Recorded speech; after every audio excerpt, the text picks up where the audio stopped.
The boardroom was silent except for the soft ticking of a designer clock hanging on the marble wall. Sunlight poured through the tall glass windows of the downtown tower, shining over polished floors and expensive furniture. Every person seated around the long table wore tailored suits, luxury watches, and expressions that spoke of power. At the far end sat Victor Langston, CEO of Langston Automotive Group, a man known for turning struggling companies into billion-dollar empires, his silver tie perfectly straight, his jaw sharp, his smile colder than winter steel. Beside him were investors, engineers, and executives waiting for one final presentation before lunch. Then the doors opened. A man stepped inside carrying a worn leather toolbox, his boots dusty, his shirt faded from years of hard work, and beside him walked a little girl no older than 8, holding his hand tightly, wearing a clean but simple dress with neatly braided hair, her eyes wide as she looked at the room full of wealth and power. The room exchanged glances. Victor leaned back in his chair and smirked. "Who let maintenance in here?" he said, laughter slipping from his voice. A few executives chuckled quietly. The man did not flinch. "My name is Daniel Reyes," he said calmly, placing the toolbox beside the conference table. "I was invited to inspect the prototype engine your team says cannot be fixed." Victor laughed louder this time, looking around the room.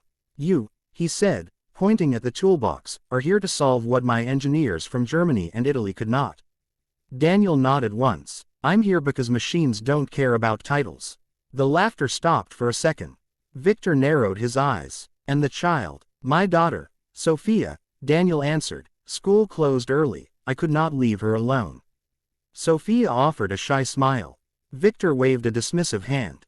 "Fine, entertain us." The prototype vehicle sat behind a glass partition, covered by a silk cloth. It was Langston's secret project, an ultra-performance hybrid engine designed to challenge the world's most elite manufacturers. Millions had been invested, but the machine had failed repeatedly, overheating, locking its power transfer system, and humiliating the company before launch.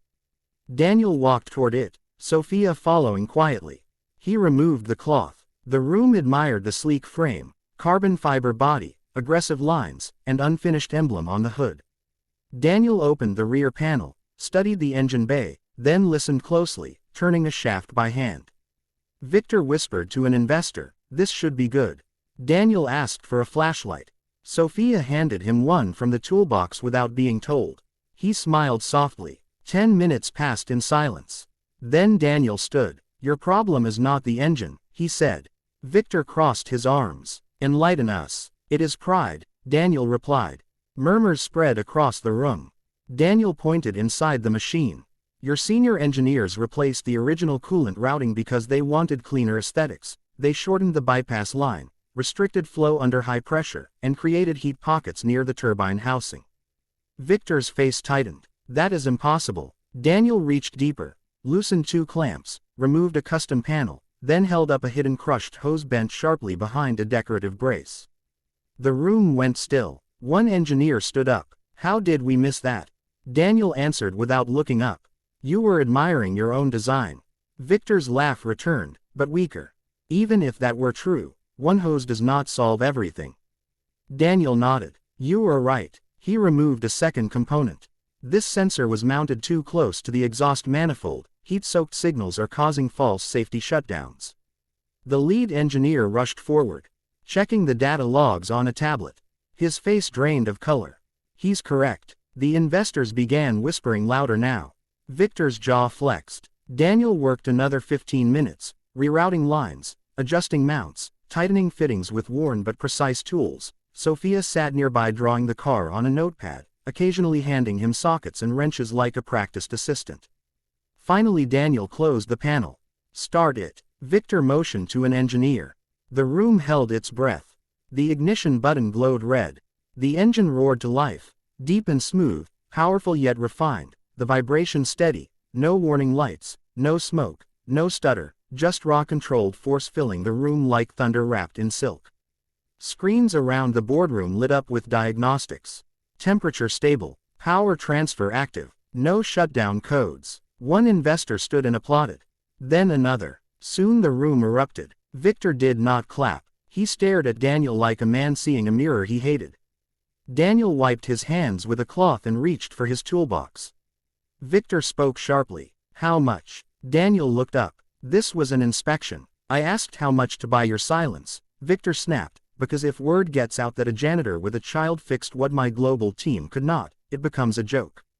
Daniel's eyes hardened. I'm not a janitor. Victor shrugged. Whatever you are. Daniel placed a hand on Sophia's shoulder. I'm her father. He picked up the toolbox. And I don't sell dignity. The room was silent again. Then Victor laughed one last time. Dignity does not pay bills. Daniel paused at the door. No, he said quietly, but it helps you sleep. He walked out with Sophia. The meeting collapsed into arguments. Investors demanded explanations. Engineers blamed management. Victor shouted for everyone to leave. An hour later, he stood alone in the boardroom, staring at the still-running prototype. Then his phone rang. Unknown international number. He answered sharply. This is Victor. A calm voice replied. This is Alessandra Moretti from Ferrari headquarters. Victor straightened instantly. Yes, of course. We watched the diagnostic feed from your partner network, she said. We are calling about the man who repaired your prototype. Victor froze. What man? The single father, she said, Daniel Reyes. Victor swallowed. How do you know his name? We know talent when we see it, she answered. Our systems were connected during component testing. We reviewed everything.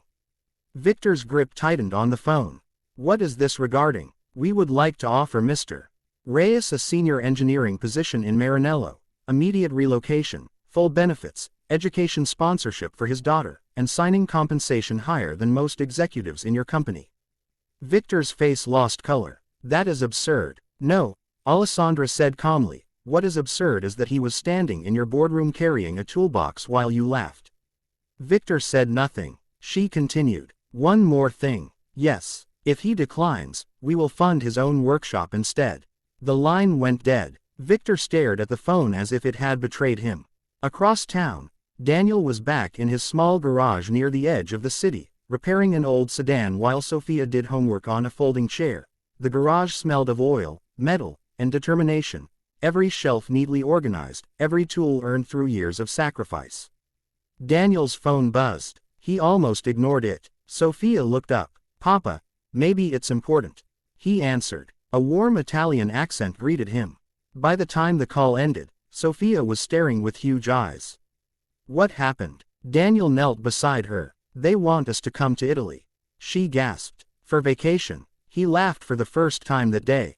No, Princessa, for a new life. Her arms flew around his neck. Days later, the story broke online.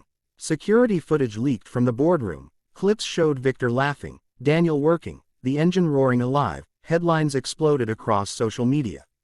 Single dad humiliates billion-dollar CEO. Ferrari recruits unknown mechanic after stunning repair. Little girl assists father during corporate showdown. People around the world praised Daniel's humility, skill, and devotion to his daughter.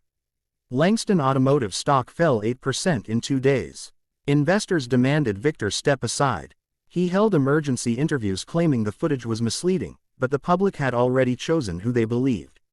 Meanwhile, Daniel and Sophia arrived in Italy, welcomed by engineers who respected craftsmanship more than appearances. Ferrari provided a beautiful apartment overlooking cobblestone streets. Sophia entered a private school, and Daniel stepped into workshops filled with machines he once only saw in magazines.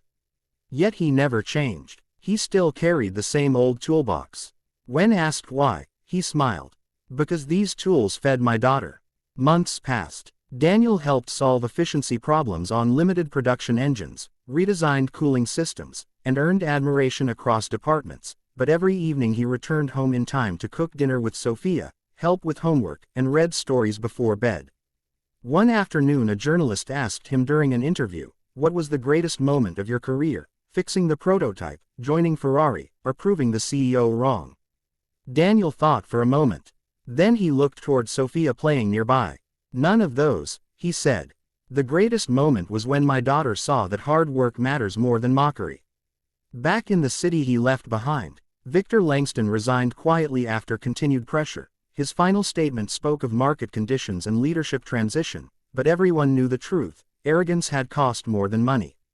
Years later, Daniel opened his own performance engineering company, combining elite innovation with affordable training programs for young mechanics from poor backgrounds. Scholarships were created for single parents learning technical trades. Sophia, now older and brilliant, helped run the foundation.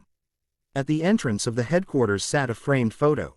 Not of Ferrari, not of awards, not of wealth. It was a picture of a tiny garage, a folding chair, a little girl with homework, and a tired father holding a wrench. Under it were simple words. They laughed first. We worked last.